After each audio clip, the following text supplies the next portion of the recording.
It's easy to manage a life when little is expected. But what if a lot's expected?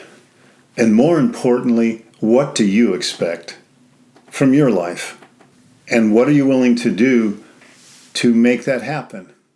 I'm Will Nelson, and I coach people every day in mind and body self-reliance so that they can live an accomplished life. The bottom line is that I go through with all my clients. What are you trying to get done? And what are you willing to do to get yourself there? Because if you don't expect much out of life, and that's fine if you don't, we're all here for different reasons, and we all decide the reasons that we're here. So if you're not here to do anything major or whatever, that's fine. But if you think you are, then you got work to do, and you only get 168 hours a week. And the interesting thing about that is it's total equality. Everybody on this planet gets exactly the same amount of time every single week, 24 hours a day, 7 days a week. And I would argue that the most ruthless piece of data about you is what you are doing with your 168 hours, week after month after year, and the calendar just keeps flipping those pages. So let's back up and dive a little bit deeper into this. What includes the components of your 168? Because when clients talk to me about things they want to do, it always comes back to, well, how's that going to fit on your 168? So we all have our responsibilities and our obligations and our interests. And if you look at them deep enough, they're the result of choices that you've made throughout your life. That's what gets you where you are right now as you're watching or listening to this video. It's just the sum total of all those choices. So when you look at your 168 hours a week, where is most of it going? And why? Why is a very underrated word. Why is it going there? Now, for most of us, work and sleep and survival and the administration of life takes up the lion's share. And it's really interesting when clients actually write out for me on an Excel spreadsheet what a sample 168 hours look like. It shocks them.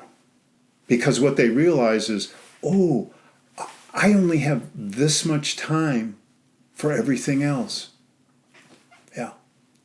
All those dreams, those ideas, big ideas, projects, ambitions. You've got a certain amount of time every week. Now, if you get some mastery over your life and more ownership over your time, well, then you would have more time on your 168. For the things you really want to do. Because if there isn't time on your 168 for the things you really want to do, you're never going to do them. That's what's so. Now, here's what goes into that 168 hours. Your past, your present, and your future. Your past is your story. It's the narrative you have about life and who you think you are and what you think this world is all about. And how you think you fit in. And it's all based on not just the experiences you had growing up and continuing as an adult, but perhaps more importantly, the meaning that you assign to them. That's what really matters, because that becomes like a template. And you lay that down over everything you do. It's always coming from a certain point of view. It's your life perspective point of view. So that's your past, and you're bringing your past forward with you, whether you like it or not. Now, some parts of your past are great, and you learn some wonderful things, and you're bringing those along. Beautiful. And other parts, probably not so. And it's a matter of letting them go or repurposing them. I'm not saying deny anything that ever happened to you. I would never deny anything that I went through. But I get to choose, in this moment, the meaning that I assign to everything that happened to me. And you get the same. And we get the same 168 hours a week. And the next piece is your present. Right now, what are you doing with your time? Where does it go? Why does it go there? What does that mean to you that you spend your time and basically your life like this? What have you been doing systematically, routinely the last, 5 years or so? Because that says volumes about your life and what you're doing. And the other part of it is your future. It's called a plan. What's your plan? Now, sometimes we get into a state of survival. We're just trying to get by.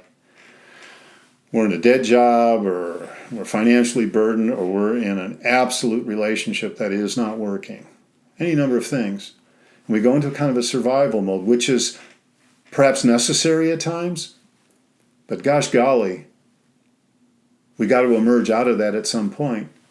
Because if we're so busy just being in survival all the time, just managing the day-to-day, how can we ever think beyond? Because what's beyond is the plan. And once you have a semblance of a plan for your life, the elements in that plan become parts of your 168. So let's say you want to write a book someday. So you start taking writing classes, or you practice writing. But somehow, on your 168, there's time devoted to writing. So story, program, and plan. They're the three primary elements of Vitalogy's Vital Mind course and the book that I wrote called 168, Master Your Life a Week at a Time. And it's doable to sit back, take a moment, and look at your life and say, what do you really want here? Oh, I know you got stuff to do. I got stuff to do. But at the end of the day, where's it all leading towards? Is it leading towards something? Because if it is, then everything aligns and everything flows. Everything goes in the same direction. Your whole life is moving in the same direction. And I know that's what you want. And I absolutely want that for you. Now, if you want to take this just a little bit further, I've got somebody that can help you right now with some of the homework involved. The first part of the homework is writing down critical elements of your past and your present and your future. Secondly, actually make a 168 for yourself. Use an Excel spreadsheet, do it on a piece of paper, hours of the day, days of the week, and start to see the relationalness. Maybe you don't understand your plan fully, but you understand a little bit of it. Put that down, and you'll build on that. Don't forget to subscribe. Have a great day.